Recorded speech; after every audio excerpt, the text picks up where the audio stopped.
trying to bulldoze and punish the body of Patrick Lyocoto right now.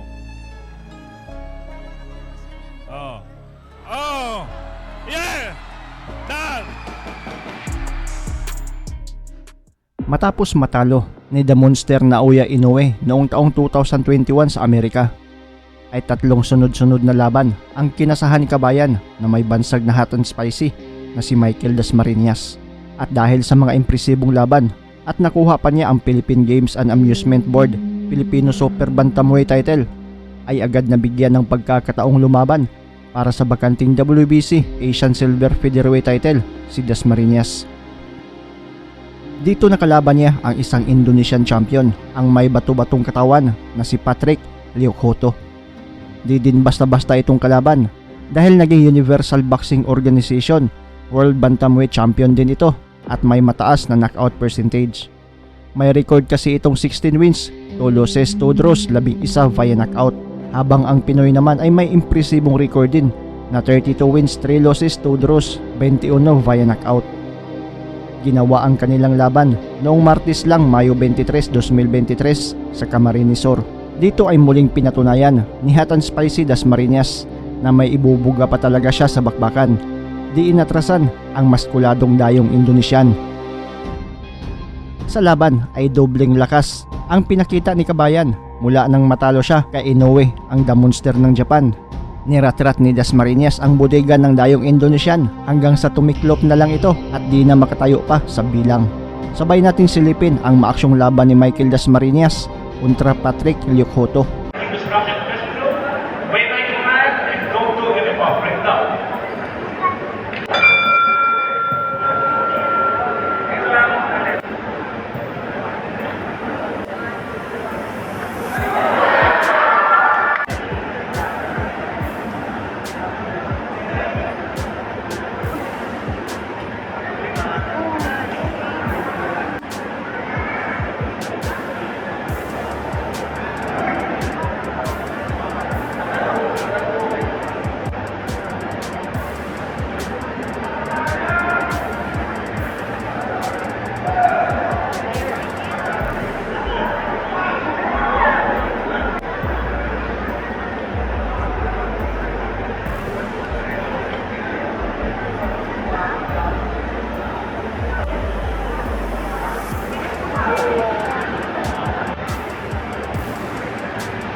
Mark Magnifico Magsayo. You are watching Channel Manoy.